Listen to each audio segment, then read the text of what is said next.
I'm not sure that sack and sack are on their play sheet.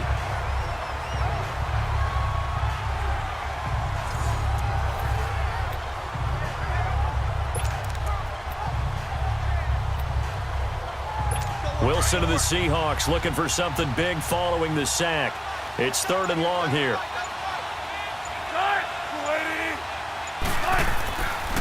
Now a handoff to Davis. And able to get a little more breathing room out to the 5-yard line. Call it a gain of 4, and it'll bring up 4th down.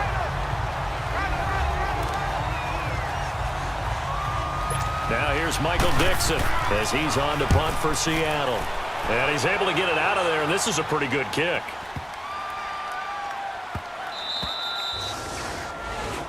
Here again comes the captain of this offense leading his crew back out there now. And right now, probably just one thing in his mind. It's getting back to the hot start because he's really faded. And ordinarily when that happens, the quarterback, as you know, is usually the leader of the squad. Now there's probably a silent camaraderie that comes around him saying, hey, guess what? We got you. Don't worry about it. Let's go, big fella. Because they know more times than not, he tends to pick things up, and they tend to play well. And he will take this up to about the 8-yard line. 2 yards on the pickup there. It'll be 2nd and 8. A tight game like this, such a tough spot for the offense to be in. Even though they have the lead, Charles, back up so close to their goal line, they got to protect the football. And that's when you have to take care of your team with play calling as well. Not a lot of misdirection, not a lot of counters, not a lot of plays where you have extra ball handling. Get it right to the hands of your running back, tell him to take care of the ball, and try and move forward. Line of scrimmage is the 8 on 2nd and 8.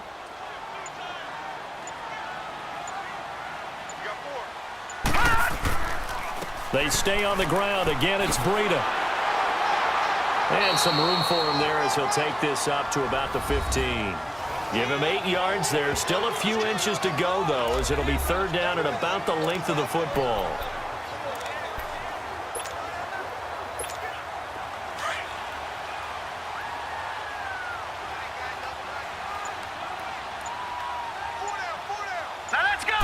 They'll try and sneak it here.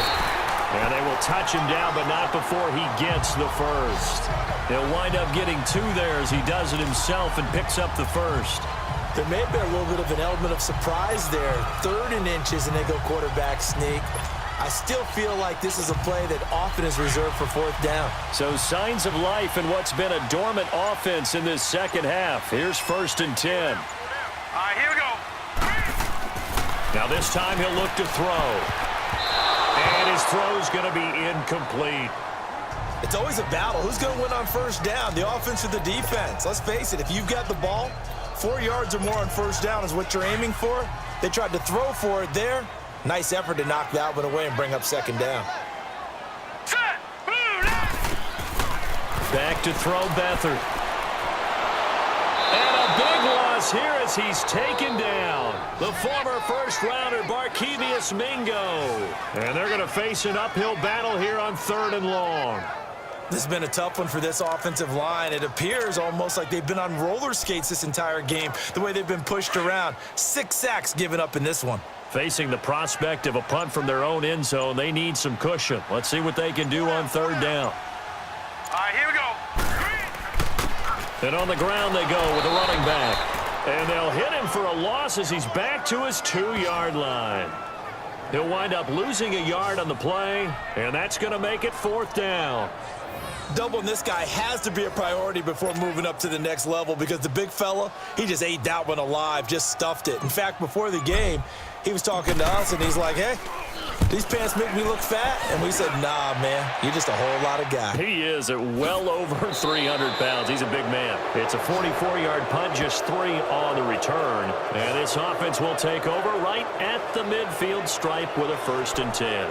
And the Seahawks get ready to trot out on the field. They punted last time they had it. What steps, Charles, you think they have to take to make sure they don't do that again? Well, let's just go to the football 101, the trade expression 101. Win 1st down. Make 5, 6, 7 yards on 1st down and make it a 2nd and 3, 2nd and manageable. Pressure, and he's going to be taken down. They sack him back right around the 44.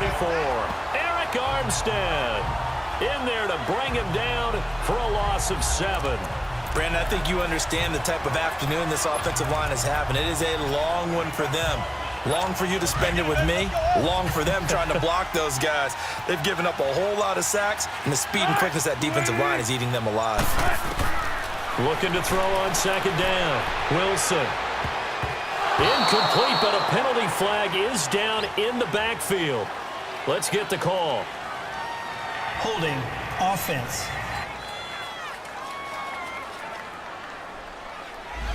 Well, there have been a ton of sacks. They were just trying to prevent another. So what you're telling me is the conventional way has not really worked for them, huh? Not at all. Not all. So he tries to grab him here, and they still get caught. They'll come up now on a second and long after the hold.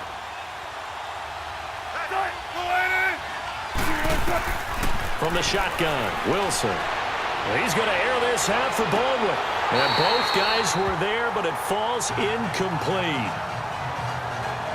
There's definitely contact there, but it's the fourth quarter of a kind of tight game, and sometimes the officials just say, let them play.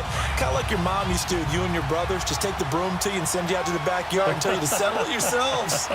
I like that, yeah. There was contact. I don't know, like you said, enough to warrant the flag. It was close, though. Wilson. They find some open field here. And avoids the contact by sliding. Well, they'll get 15, but that won't be nearly enough. It's fourth down. Now here's Michael Dixon as he's on to punt for Seattle. And this is away. It's a high kick, and he got all of it. Out on the field now, here come the 49ers. A little less than 4 minutes remaining, and the margin for error is small with this slim lead. Operate within your 4-minute offense here, Charles? Definitely. Remember, the 4-minute offense doesn't always correspond to what's up on the clock.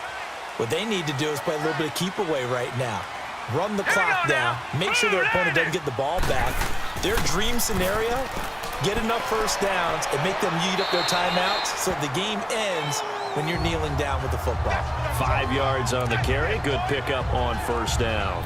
Brandon, you know how many times we've done games, and at the start of the fourth quarter, we see both teams hold up the four fingers, fourth quarter is ours.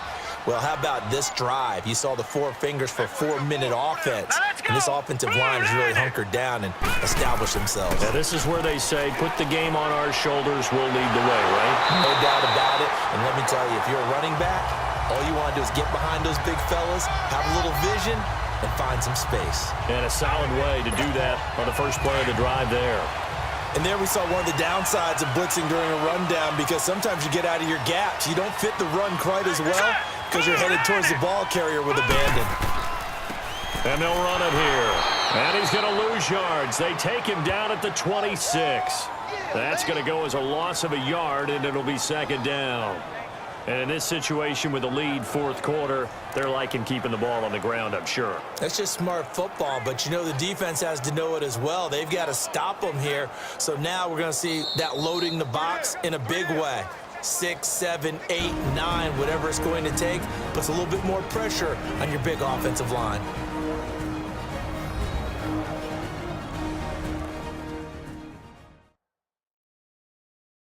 So it's 49er football here as we get you reset. And let's see what they've come up with offensively after having time to talk it over.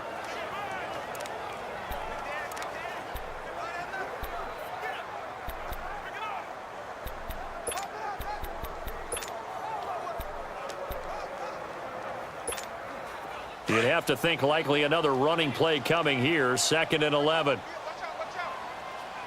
Now let's go! Blue 90! Blue 90! Now they'll switch it up here and look to throw. They'll try and set up the screen. It's complete. And he's going to lose yardage and be backed up to the 25. And quickly we're going to get another stop here with 1:54 left as they call the timeout defensively.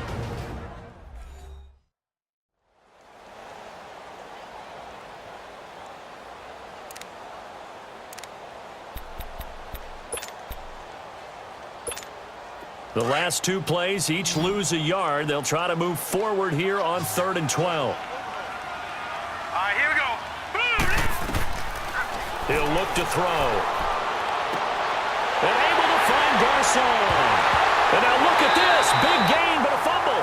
But Fortunately, he's able to recover his own fumble, or that could have been trouble.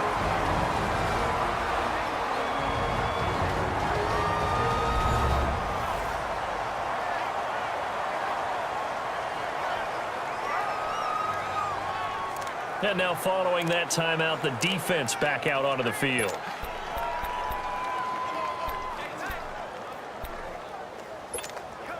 And not totally home free yet, but it's looking good as they come up 1st and 10. Here we go now. And they'll go with a ground attack here. Strong run, but still wrangled before reaching the 20. Now the Seahawks forced to use their 3rd and final timeout as they'll talk things over prior to this upcoming 2nd down play.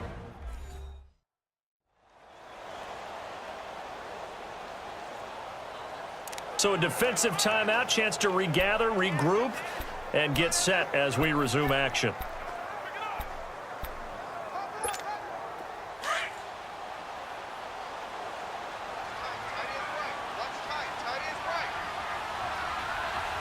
All right, here we go. Green, 39. They run again with Breida. And forget about finding a lane. He barely had time to look up before he was planted in the backfield. They'll lose a yard, and it brings up 3rd. And now the question everyone's wondering, look at the clock, late 4th quarter. Do they put the ball in the air here on 3rd? I don't. I run the football, and I tell my offensive line, no leakage up front. I don't want my running back hit as I hand the ball off to him. I don't want any type of an issue. But if I am going to throw it, quick throw, out to the perimeter, maybe one of my best receivers running a quick slant or something like that.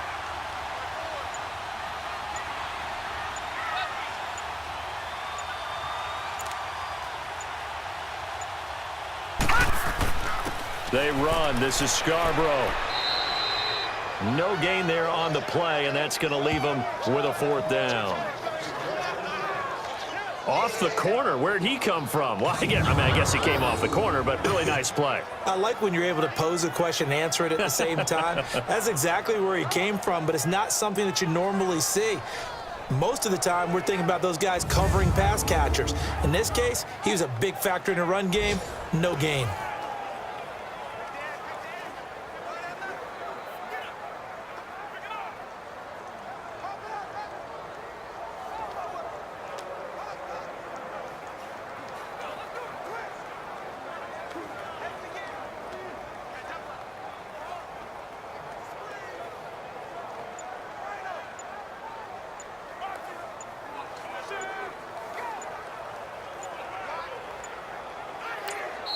Now with just 1 second showing on the play clock, we're going to get a timeout. That'll leave them with just 1 remaining in this 4th quarter of play.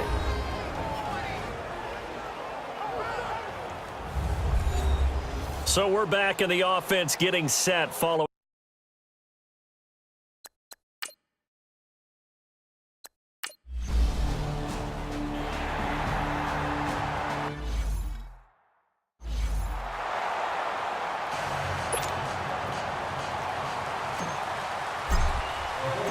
Gold now out to kick it away.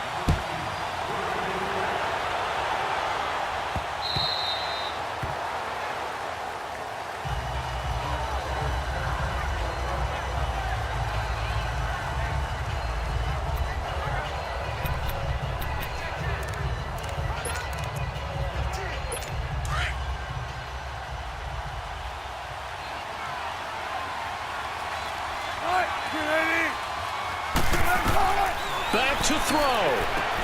And this is caught. First catch by Brandon Marshall. And they nearly get this all the way to midfield. Mark him down at the 49.